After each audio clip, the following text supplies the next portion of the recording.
My name is Preston Kendall. I'm 53. Today's date is March 10th, 2016. We're here in the lovely city of Chicago at the Chicago Cultural Center. And I'm here with my colleague and one of my best friends in the whole world, Father John Foley.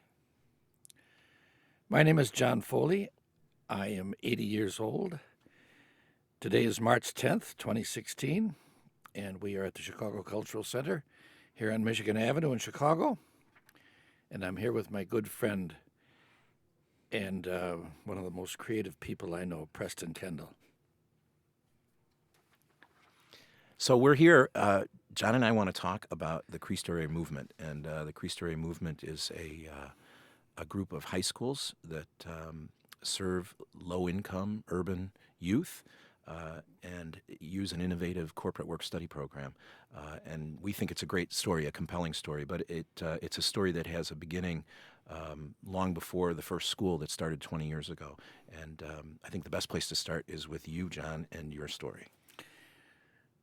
So I'm a Jesuit priest. I'm from Chicago, and way back in 1961, as a Jesuit student, I went to Peru to work with the Jesuits in that country, in South America, and I was there for 34 years. After I was there for about 32 years, our boss, the Jesuit boss, to put it in secular terms, our provincial from Chicago, came down and asked me if I would ever consider coming back to Chicago. And because he said he wanted to do something for the Hispanic community in Chicago. He wanted the Jesuits somehow to serve the Hispanic community in Chicago. The Jesuits are a Catholic religious order.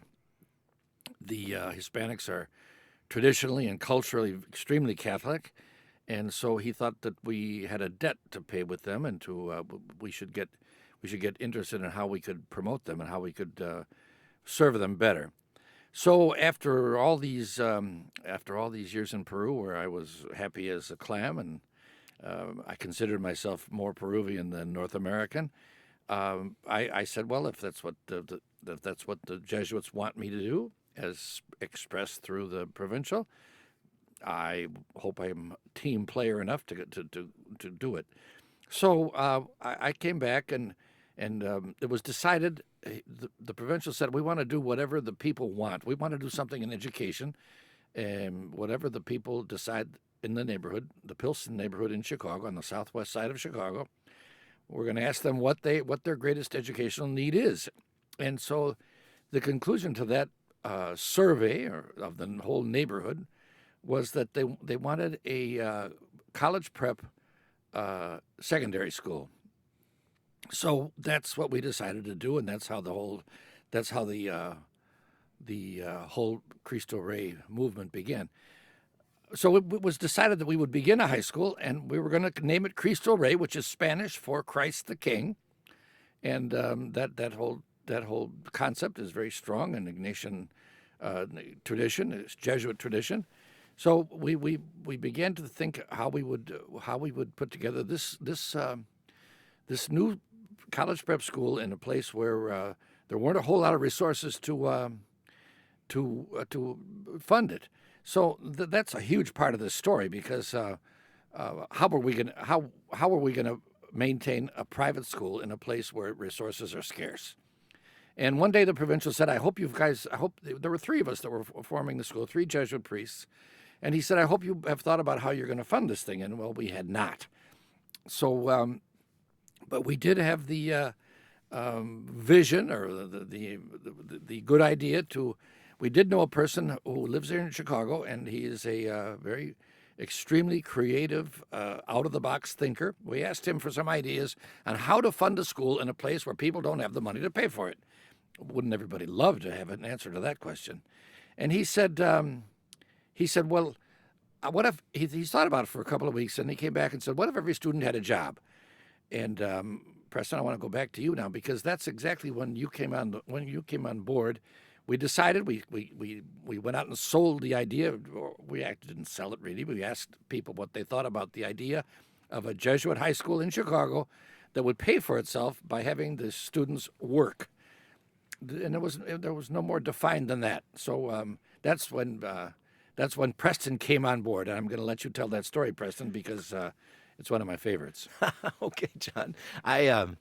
Well, John and I actually met each other for the first time in 1978 when I was going to a Jesuit high school, Loyola Academy in Wilmette, Illinois, and I was chosen, got selected, tried out to go to Peru for a summer and work in the Jesuit missions. And I met this crazy missionary down in Peru, John Foley, and that was a really magical experience in and of itself. We could talk about that another time. But then I came back to the United States. I finished high school, went to college, went to Northwestern University, had a family, got married, had a family, and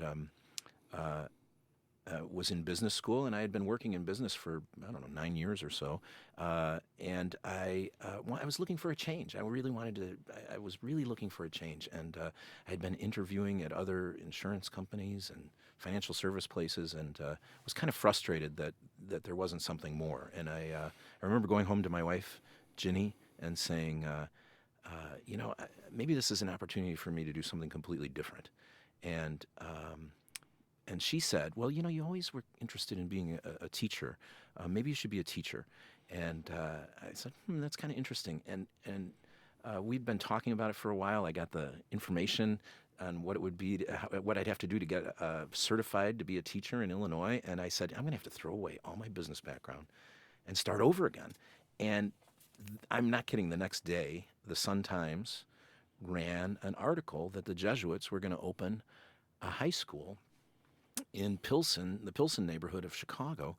And John P. Foley, my friend from Peru, was coming back to the United States, which we never thought was going to happen, and was heading the effort. And she saw it in the newspaper box at the train station as she was going down to work. She didn't have any change, and she didn't have a cell phone. She had to call me from the phone booth, and she said, you have to get a copy of the Sun-Times.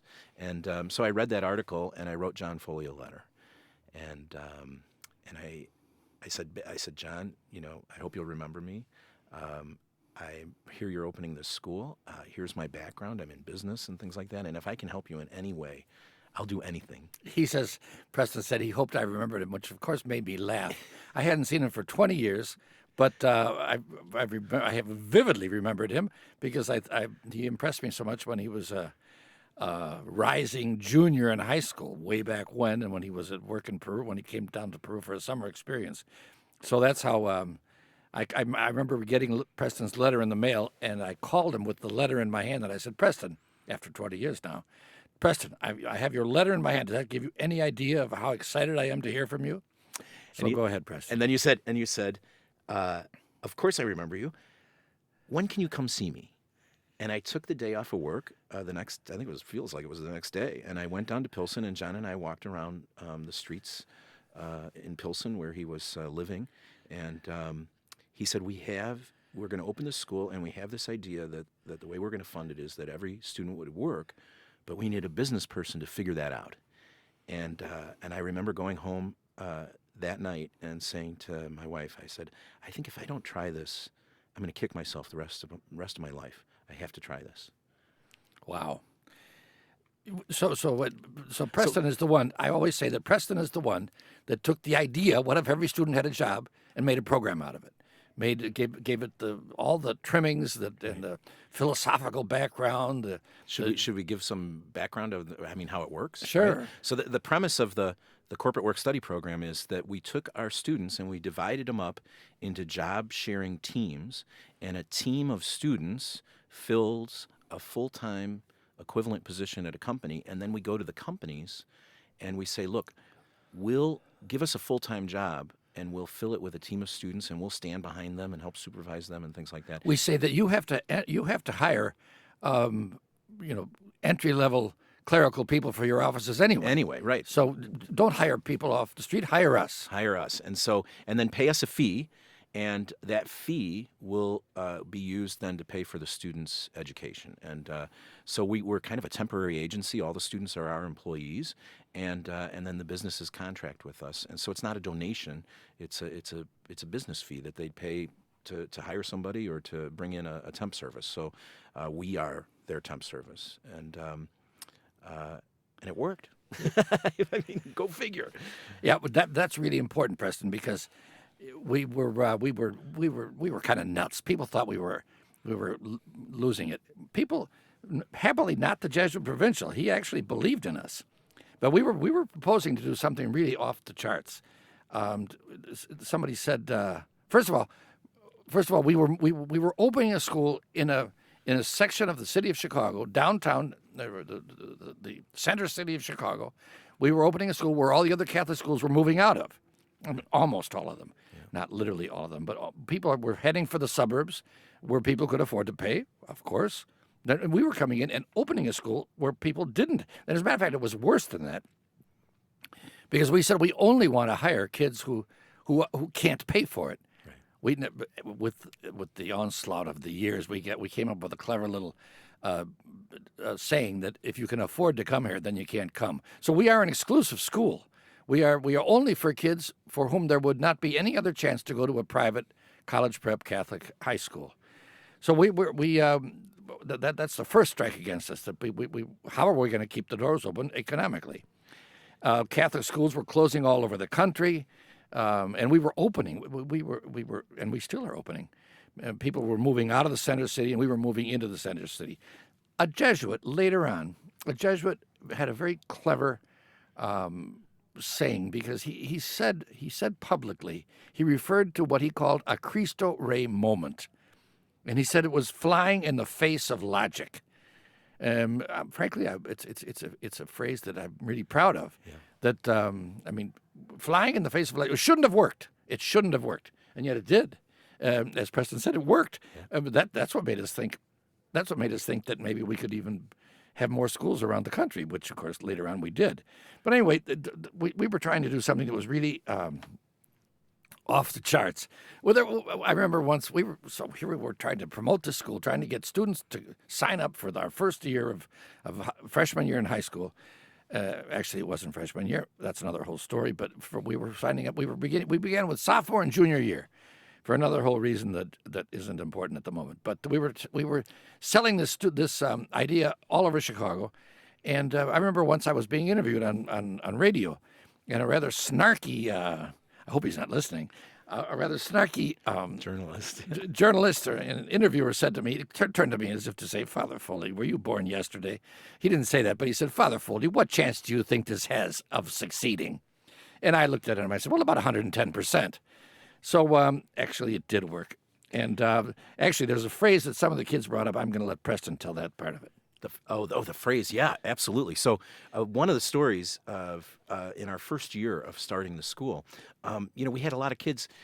John mentioned we started with sophomores and juniors. So we actually accidentally started with kids who had some other educational experience that obviously, for the most part, wasn't good. Otherwise, why would they be coming to a new school and giving up their old school? But we kind of were learning from each other. The students were teaching us a whole lot as we were trying to figure out how to run this school with them in it. And in what ways?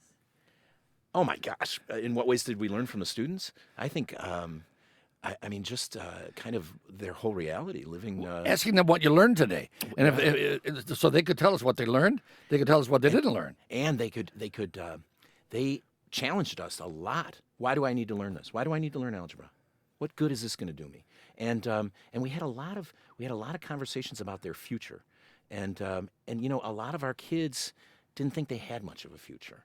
I think our country tells young people that come out of a low income, economically challenged background that you're not worth much, and you're not really wanted, and you're not capable, and we kept talking to our students about how capable they really were and how gifted they were, and some of them didn't really believe it, but that gets back to this story. The fact that they spoke 2 languages is just incredible. Right. How many people in our country speak 2 languages? And they were ashamed. They were ashamed to admit that they knew Spanish because the society was telling them that's right, that's not valued. But so we were working with the students, and we opened in this old closed Catholic grade school, and part of it was a roller rink and they had bingo there. The parish had bingo there, and we were able to take it over, and that was our assembly space.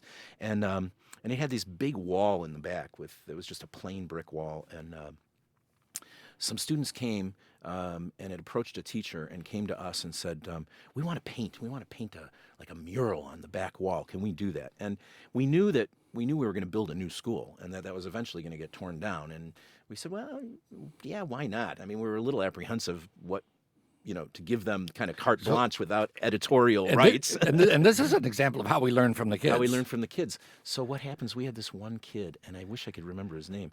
And he was kind of like a natural talent, both drawing and poetry. He wrote incredible poetry. And what happens? They unveil this beautiful mural, and it's about them. The mural's about them, and there's a poem. There's a poem that's the leading figure of this mural, and the refrain that's repeated over and over is, "We are the water walkers." Exactly. We do things that even we can't imagine we can do. Yeah. I mean, just incredible. Tremendous self-awareness and tremendous realizing what an opportunity they had right before them, right? Exactly. Placed in their hands, and it's just so exciting. And I have to say, another thing I learned from the students was, we took them in and we said, hey, you can do this. You're gonna go to high school. Many of them, their parents never finished high school. They're almost exclusively the first in their families to even think about going to college.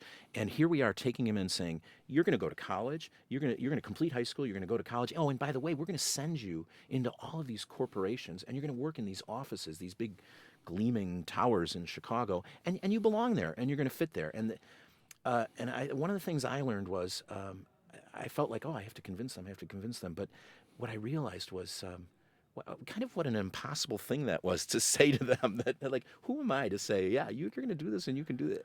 They've never done it before, and to try to convince them to believe in themselves enough to do it was. Well, you believed in them so much that you transmitted that to them. Right? They figured if Mr. Kendall believes in us, there must be something there. Maybe there must be something. I think the model I was for them was, wow, Mr. Kendall went to college and he worked in one of those buildings. He's not that smart. If he can do it, I can do it. Right. Exactly. No. I don't agree with that at all. But I just invite people to imagine this 14-year, because you by state law in Illinois, you had to hold a job, you have to be 14 years of age. So all our students had to be 14 years of age at least. They all had to have documents because they were going into the work world. And so just imagine this young person, this 14-year-old, who the school is only 12 minutes from downtown, but some of our students had never seen Lake Michigan, because they were like captives in their home. I mean, they were at home every day, or they would go down the street to their grade school. Well, many of them too were self-imprisoned just because the violence on the streets and and they're taking care of their little brothers and sisters, and they're watching over them. They're probably cooking them dinner and stuff like that. They were living their entire life in a 3 or 4 block area around their apartments. So this young person gets on a bus at our school, and because we take all our kids to their job site. So they get on the bus. We let them off at what used to be called the Sears Tower. They go up to the 60th floor, glass paneled office, and they go into the office front door, and somebody's there says, "Good morning, Luis. Good morning, Maria. How are you today? Here's your desk. Here is your desk. And this is what we're going to do today. This is what you're going to have to do today. And this is what we're going to expect you to do today." So what never dawned on us, and what turned out to be like the pearl of great price in this whole thing, was the students got so excited about their own future and the fact that there was a place for them here. Their own these kids, like Preston just explained, had the thinking that they had no future whatsoever. All of a sudden, they're realizing they're part of the structure that thinks the world of them, and that the sky is the limit. So their self-esteem goes through the ceiling. And imagine a school full of kids who are excited to be at school. Who has ever seen that before? Because these kids see that their education is the stepping stone. It's the way for them to go. It's the way for them to find a future in the world and to be to get out of the morass of poverty that they live in. So we never saw that coming. When this person told us, how about it, what would happen if every student had a job? Well, all we saw was that was a way to get money into the school, and it was. But actually, that wasn't even the strongest. That isn't even its strongest virtue. No, So yeah, right. It's with the impact that it has on our students. exactly. It's amazing. So our Cristo Rey model of education is having these kids go into the real world and apply what they've learned in school and become part of the real world. Our kids often enough will take their parents down to the Sears Tower on a Sunday when nobody's around, and they'll show their parents where they work because they're so proud of where they work, and the parents are so proud of their child who works in that office that they never thought there would be a future for them right there. I gotta interrupt for a second, John. I just two quick stories that this reminded me of. I remember one time this young girl, we were sending her. It was her first week of school. She was a freshman, and when you go to work, as a 14-year-old, an 8-hour workday plus the commute and everything else, it's tiring. And I ran into a mother the day after her first week of work, and the mother says, "Oh, my daughter's so tired. She's been so tired coming home from work." And I said, "Oh, I'm sorry. Don't worry. They get used to it. It's just they have never done it before, and they'll get used to it." She goes, "No. You don't understand. I'm a single mom, and I have to work. And my daughter came home, and she says, 'Mom, I don't know how you do this every day.'" And the mother said, my daughter understands me."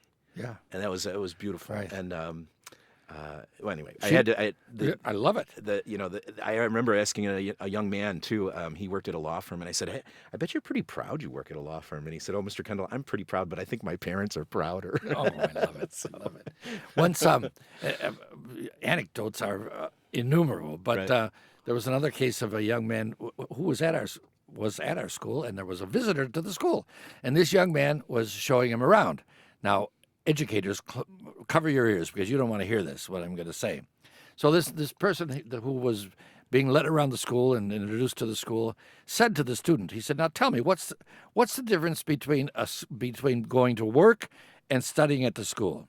What a school day and a work day? What's the difference?" Well, the student thought about it for a minute, and he said, "Well, at work, you got to get it right the first time." How illuminating that is. Talk about learning from the kids. Yeah. Teachers, how about a makeup test or turn in my homework late? You can't do that in the work world. You cannot do that in the work world. That's right. So these kids learn tremendous discipline for the work world. And just as young people, they being in environments where they're surrounded by adults and expected to behave like an adult and step up like an adult, they do, and they get very comfortable with adults, and it makes them a very mature young people. And anyway, I think for me, the work program, that first day of the very first day of work from the school, John Foley, you always say, "I wanted to hide under my desk," because it had never been tried before, and away we go, bold as brass. Yeah, and except that trembling. Yeah, trembling right underneath. The exterior. I'm thinking. Go ahead. No. I'm thinking. What are we going to do with these kids? The phone's going to start ringing about 10:15, and the businesses are going to say, "Would you come and pick up these kids? Because we got work to do here." And go ahead, Preston. Well, and so they didn't. And I remember coming into your office. Except that the phone did ring. The phone did ring, and I was answering the phone, and it was our business partner saying, "Thank you for sending us these kids. They're wonderful." And really, it's amazing that happened the first day, because that's been the story ever since. Our kids are like our secret weapon. Right. They're so darn good. And What kinds of jobs do they actually have? our students work in. They work in all kinds of professional office environments. And, it's really amazing. When we started this school in 1996, I would say 99% of the jobs were in the mail room and in the copy center and in the file room. And those places don't exist anymore in business, and we've been able to adapt. I mean, just as a business, how many businesses fail after 20 years? And here we are going strong. But our kids now, they're doing amazing work, a lot of computer work, a lot of data entry. Many of them are on the phones. There's a story of a president of a bank calling one of the kids into his office, behind closed door, and tell me, Louise, tell me how this telephone works. Tell me how how does this iPhone work? Teach me. Right, and the kids they're so adept at technology. I mean, that's a huge part of many of the things that they do. They're helping companies now with social media. They're helping them do presentations and not just embed graphics, but embed video and things like that. And we have people in all kinds of places telling us, "Thank God for your kids, because we'd never figure it out without them." There's a student right now. I work at I run the Cristo Rey School up in Waukegan, Illinois now, and we have a lot of different pharmaceutical companies. And there's one kid that works at Takeda Pharmaceutical, and he coordinates drug trials, and he calls up all the people that are participating in the trial, and he schedules their appointment to come in for their blood work and things like that. Then he takes all the data and puts it into the company's system so that they can track it over time. And I mean, it's amazing what they do. And we were just at a meeting, and somebody asked him, "Do you know what are you going to study in school? Do you have any ideas about what you want to be when you're older?" Now, this kid is 15. He says, "I want to be a pharmacogeneticist." I couldn't even pronounce it. I had to practice to say that just now. But these kids are getting exposed to incredible people and to incredible career possibilities. Right. And what I love, Things that you and I have never even heard of. Right. But to think that first day we were trembling sending them in, and now go to any of our schools, go to the graduations. All the business people are coming. That's my student. Yeah, that's right. my worker. They're so proud of the kids they've been working with. And they're following them into college. We had that one. There's one story. I forget. Do you know what school it was? Where the CEO of the company said this kid's story is like my story. I came from really nothing and built this company up, and I was the first in my family to go to college. And he. When the kid graduated, he said, "You'll always have a job here while you're in school," and he's paying the kids tuition. Yeah, it's just no, beautiful. it's At college. Yeah, it's gorgeous. Tremendous stories. Yeah. So the whole point is that this should never have happened. Right. That this was so ridiculously innovative that there were 1,000 reasons for it not to work and for it not to be successful. It's so true. But now, in the context of faith with which we're dealing this afternoon. Just one more proof that this is not. There's something else going on here than we can account for. Right. You always said it was bigger than all of us, and it is bigger than all of us. It's the sum is greater than the parts. And I used to tell the provincial. I said, his name was Bradley Schaefer, and I said, Bradley, you were the gutsy one to start this thing, to give the okay for this to start. I said, if it had fallen flat on its face, I would have gone back to Peru. Nobody would have even known I'd been gone. But I said you were going to look pretty silly. You were going to look pretty silly for putting the Jesuit name on something that was going to where people were going to it was going to just fizzle. And he said I had no doubt it was going to work. He said I knew it was going to work because the whole project came from prayer, and it was just meant to be. It was just meant to happen. So we touched on a tremendously powerful concept of the kids. Getting into the real world, feeling they come to school because they like the job. Somebody from the Chicago Public Schools told us once. They said you have a hook in your students that we don't have in the Chicago Public Schools.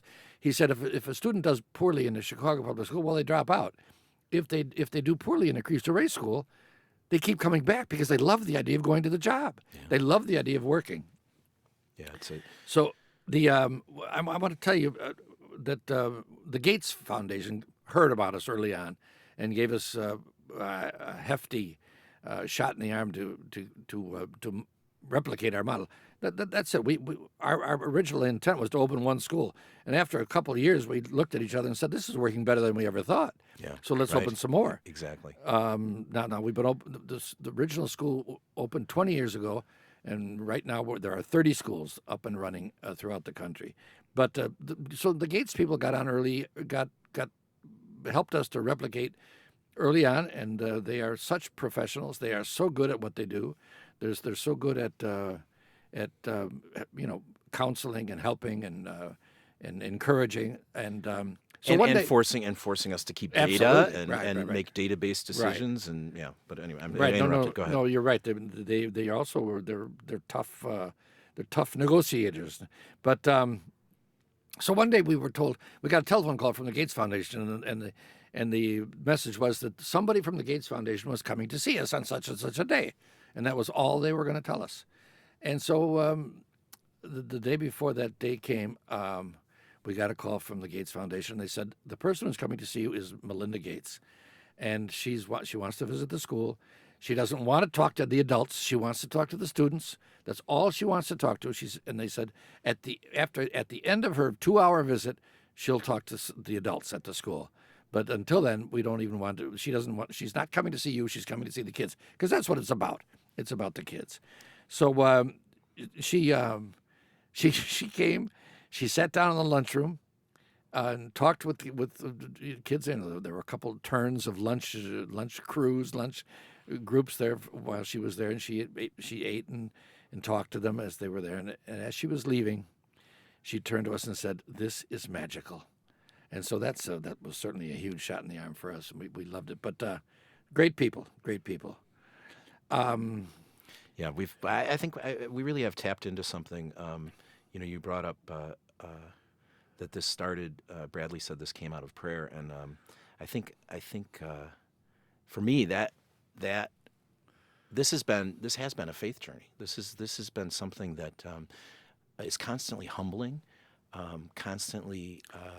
Some of the stories that we haven't shared, some can be very heartbreaking, and but to be active and part of these young people's lives, and to be welcomed into that, and to maybe have somehow accompanied them on their own journey has been so gratifying, and then to see it grow and grow and grow. It's unexplainable, except that because we put the kids first, God's at work in it. Right. I'm sitting here in this radio studio with Preston Kendall, and there was a student from his school. Preston, you can tell this better than I can. The one that I don't know whether you knew that he was going out to his car to sleep at night. Right. He's a young man. He's a junior at Georgetown University on a full ride scholarship, but he during his junior year at our high school. We didn't find out about it for several weeks, but his mom had lost her job. She was a single mom, and it was his mom and his little brother and him, and lost her job. They very quickly after that lost their apartment, and they were living out of the car. And he every night was doing his homework in the back of the car and then going to bed. And he graduated with the second highest GPA of his class, and is now at Georgetown. It's a beautiful story. But there's a side story to that I would like to tell, and that is he came. We had a talent show every year, and he came to the talent show with his little brother, because we make it a family affair. And he says, "Mr. Kendall, I want to introduce you to my little brother Juan." And Juan, how are you? What grade are you in? And Juan says, I'm in 5th grade. And I said, "Oh, well, where are you going to go to high school?" And he says, "I'm going to come here. I'm going to come to Cristo Rey for high school." I said, "Well, that's a good answer, but why do you want to come to Cristo Rey?" And he said, "I want to come to Cristo Rey because I know if I come to Cristo Rey, I'm going to get into the best college I can." And I said, "Wow, 5th grade, that's a great answer." And then I decided to push him a little bit, and I said, "Well, do you know what college you want to go to?" He goes, "Oh yeah, I want to go to Yale." And so his older brother's been talking to him, and I said, "Yale? Why do you want to go to Yale?" And he said, "Because that's one of the best colleges in the country." I said, "Well, it's probably one of the best colleges in the world. Why do you want to go there?" He goes, "I want to go there because I'm going to get a good job and I can buy my mom a house." Oh my God. Yeah. But that's what Cristo Rey is doing. Yeah. Cristo Rey in a generation is changing the lives of families and communities, because these kids are getting an opportunity to find resources and To pick up their whole family. To pick up their whole family, and to be more human, be more of who they are, to develop their gifts and to really contribute. And it picks them up, it picks their family up, and our kids. This is another thing I've learned from our kids. They talk. We had a girl come back from Dartmouth and talk to our kids, and she said, "I'm successful. I have a Dartmouth degree, but I'm not successful unless we're all successful. There's a thing called collective success." Wow. And she said, "I want to work toward everyone's success." Oh my gosh, inspiring. Well, I often say that Cristo Rey is the result of all the talent that was going down the tubes, going to waste. God created this world, and God created you and me, and God created us all with a certain amount of potential gifts and qualities and wonderful things that we all have to help bring to fruition in each other. And there were some we really began the school in Pilsen in Chicago because so many of those kids were never getting a chance to bring to completion all the possibilities that they were and all the possibilities that God made in them when He created them. So, We talk about I'm sorry. Did you well, want- God created the world, but He didn't finish, and it's up to us to help each other, help right. God finish creation, and bring to fulfillment and bring to a happy ending all these possibilities that He put in our lives. Absolutely. I think we talk about collective success, and I think we have a collective sin in this country when you think that our kids in these areas like Pilsen, statistically, only half of them ever finish high school. And what happens to that half that doesn't finish high school? What choices do you have? Crime, maybe, and then only 10% going on to college. And so Cristo Rey, I think that's another thing, that this is a response to this incredible need, but also to it's being ignored. This that we're throwing away our own That's future. Pope Francis. Throwing it away, Right. right? And so that's I think Cristo Rey. I think we will have fulfilled God's wishes when we don't need Cristo Rey anymore because it's been so successful. That's right. So I pray for that. I hope for that. No, But- we shouldn't have to need a place like Cristo Rey. Right. The Cristo Rey is a bad sign because it shows that something's wrong in society. Right. Something's not working right. We're inhibiting these kids from reaching their full potential, and their full potential is developing the gifts God gave them, and Exactly. then and our kids, it's unbelievable how much they want to use those gifts to give back. The generosity that I see in our young people is phenomenal, and we're losing that without Cristo Rey schools. Exactly. The idea of Cristo Rey, Christ the King, it's such a powerful concept that we are what our schools do is we promote the kingdom of God. There's often enough we're taught that we're destined for heaven, and that's where our end is, and of course that's true, and we hope that that's true, and we believe that that's true, but God didn't come just to save our souls. God came to save our bodies and our souls. Jesus Christ died so that our bodies might be saved and our soul. That's why He went around curing so many people and giving such tremendous signs that He was the one that was the healer, the great healer of society and of individuals. But so to help people develop their natural talents and their natural gifts is to promote the kingdom of God, because that's what God meant. And the kingdom of God is what God wants for this world. So we are everybody who's related to the Cristo Rey movement. And by the way, the Cristo Rey movement really attracts. It's amazing. We don't have to sell anything. People see what we're doing and they want to get on board because it makes so much sense. They fall in love with the kids. They fall in love with the project. They fall in love with the spirit of the people that are working at it. It's a very blessed undertaking. We're so lucky to be part of it. So, really and truly, the Cristo Rey movement is God at work in our world. I love to say that the total is more than the sum of the parts. There's something going on here that is not explainable. And we can't measure it, and we can't. All we can say is this is what's happening. These are the results. These are the fruits. I can't agree more. I feel like it's not daily, but it's so frequently in my life at Cristo Rey that you feel almost like the Gospels are coming to life right before you in Juan or Jackie or Tawanda, and I just think that. It's just proof. It's just proof. There's so much there in the stories of our kids that confirm for me that God is at work in our world, and God's constantly inviting us to join in in developing those kids' gifts, because That's why the that's key. what makes it That's so exciting. I swear. It is. Because how many people think like God has abandoned us and God's no longer among us, and what's happened to our world, and it's going to hell in a handbasket, and so forth and so on. Well, you got to have eyes for the people, for where God is working, I think. Right. And God's in the eyes of our kids, Yeah. and God's in the eyes of the people that we get to work with. That we're all brought together not because of something we want. It's not about us. It's always about the others, and being people for others. I love it. And that's Right. what we try to teach our kids, and that's what we're trying to do. We're trying to model for them. And but it's I don't know. It's just an amazing movement. So here we are, 20 years after the creation of the Cristo Rey School, the first Cristo Rey School, 20 years into it.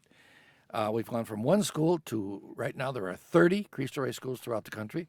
We did a feasibility study once in Canada, and it was deemed not to be feasible for a bunch of reasons. But so we do feasibility studies when our schools come to be when a group in a certain city decide they would like to have a Cristo Rey school, and so they get in touch with us, and we help them determine whether or not it's whether it's feasible to have a school there. So we're 30 schools. We're still growing. We'll, no doubt, next year will be 32. The year after that, there are 3 or 4 in the pipeline. We have 10,000 students today going to school in Cristo Rey schools. 10,000 students. And what are they earning in the work program collectively? I think They're earning just over this year, this academic year. They will bring in just over $50 million in their 30 schools. So we have more than 2,000 jobs.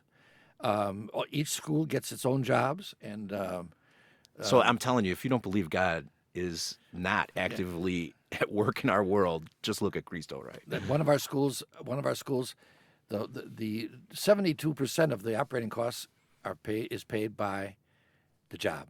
72%. So when they open their doors, they've got 72% of their operating. This is a private school, no state aid whatsoever. Well, So people it's so say, exciting. "Oh, it's so wonderful what you're doing for these kids," but even financially, these kids are doing it for themselves, themselves. exactly. We're just opening the door. Right. They're the ones walking through. So they're just a joy to work with, and we thank God for the marvels that He's put into our hands in these great kids and great families and great futures. Viva Cristo Rey. Viva!